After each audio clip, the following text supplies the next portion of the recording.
Life mastery. What does it take? And what would it look like for you in your life? Perhaps you're interested in having more harmony in a relationship.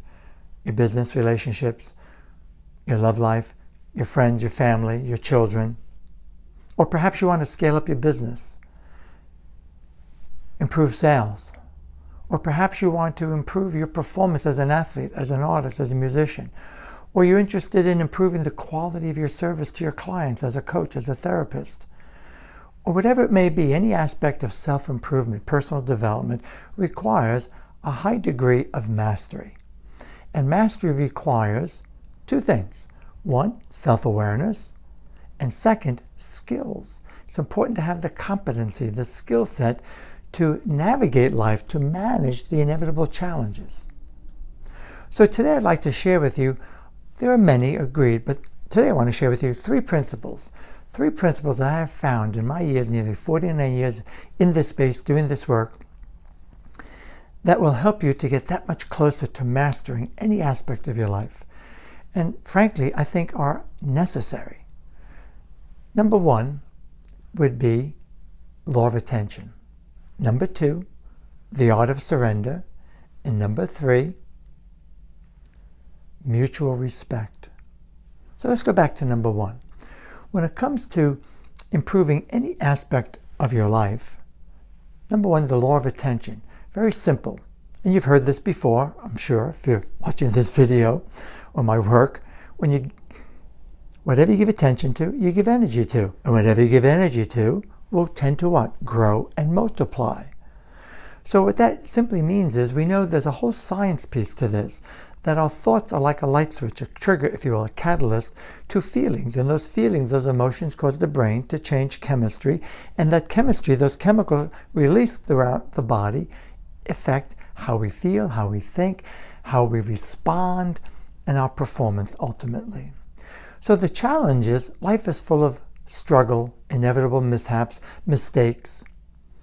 And it's important that we don't ruminate on them, that we don't get stuck reliving the past and reliving and what should have been. We want to what? Acknowledge the difficulty, take responsibility, learn what you can from it by asking questions. What can I learn from this? And then move on and start focusing on solutions, opportunities, your best self emerging. So vitally important, isn't it? So it really is an art and a skill set to master the law of attention. Number two has to do with what some call the art of surrender. Some would say, I believe their way of saying it might be honor the struggle, because it's inevitable that failure happens. If you want to call it failure, if we're learning lessons from it, then it's really not a failure, is it? So it's inevitable that we all have our challenges, our difficulties, and once we embrace that and honor that and recognize it, that's part of surrender, and yet there's a lot more. Let's go deeper into that. So surrender doesn't mean we give up, we stop trying, what will be, will be. No, laissez-faire attitude, not at all. It's about not becoming addicted to the outcome. Not becoming obsessed. If you're addicted to your outcome, then it's too much. It becomes obsessive, and that obsessive energy doesn't work. I've worked with a couple 100,000 people in live training. I now coach people. I'm doing that much more online. And it's the most common challenge people have, is that even though they think they're focusing on the goal, they're so obsessed with it that they're worrying, what if this and what if that, and if it doesn't work, and on. And that creates a lot of stress. And I don't mean to sound metaphysical, because there's a whole science piece, and the science piece is if we get too stressed, then we get overwhelmed, because the stress hormones literally flood the body, and if they get to a point where it's overwhelmed or too much, we go into survival. The primitive brain takes over, and it's been suggested by science these days, the single most important reason why people do not reach their goals, do not scale up, do not perform at their best, because they're reacting rather than responding to life. So I know it's easy to say this. Let's face it. We're all experienced, no matter how much we practice, no matter how much we rehearse, no matter how much we study, no matter how much we invest in our coaching and training and so on. It's inevitable we're going to screw up one time or another. And often when we learn from the screw up, we do even better next time around. So once we get that, I can tell you energetically is that there's a song that I learned in the early 70s from Ken Coscia. I did an intensive with him. It's a good book. You could probably still find it. Excuse me. Called When You Give It All Up, You Get It All Back. And the book is called The Handbook to Higher Consciousness. And what that means is not being addicted, upgrading your goals to preferences so you're not addicted to the outcome. That's something you want to work on, guys, gals. Third principle and last, mutual respect. Whoa. I mean, we could have a debate which is more important than the other of the three principles. And again, there are more to mastery. These are fundamental principles, though. These have universal appeal, and you'll find them regardless of who you're studying, what you're studying. Mutual respect means when we are with people who respect us and we respect them, we tend to what? Function at our best. Our best self emerges. When we are with people who truly have our back, and I stop listening to people, what they say.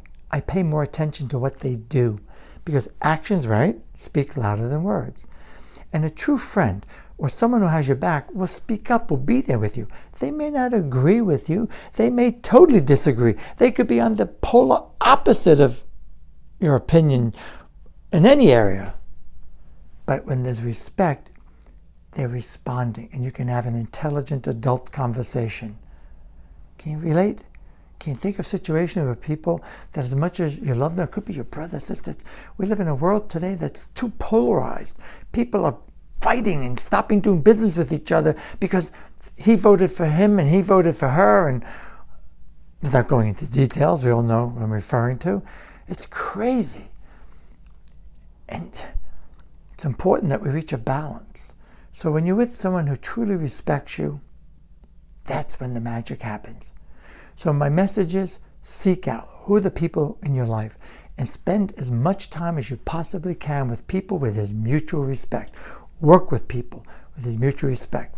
As I reflect back on my 49 years career, in 1984, Jose Silva, who was the founder of the Silva Method, the oldest brand on the planet, who started all in personal development, he selected me out of 1,000 people to be one of the few. There were only 4 people in a select group traveling the world doing advanced training. And now I reflect back and say, man, I'm so blessed, I'm so privileged, what an honor. And I've had my best successes, my greatest breakthroughs when I'm with an organizer who's planned the event and they truly, truly respect my work and honor me, and I have that same respect for them. It's quid pro quo. So I find now in my seniors, I am very selective who I work with. And I'll only work with people with this mutual respect because I owe it to my students to give them my best. And I'm a human, I'm not perfect, and I find when I'm with somebody who truly respects, it's much easier to work. You're more likely to bring out your best. So I hope this makes sense and helps you. So remember these 3 principles that I want you to start focusing on studying is number 1, the law of attention. Master your thoughts, master how you focus. 2, you give it all up, you get it all back. The art of surrender. Upgrade your goals to preferences. And number 3, mutual respect.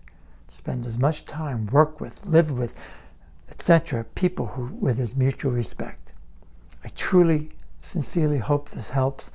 It's my pleasure to do this. Thanks for watching the video to the end. My name is Ken Coscia. I serve as the lead instructor and international training director for the Silva Method. Thanks so much. I look forward to one day meeting you.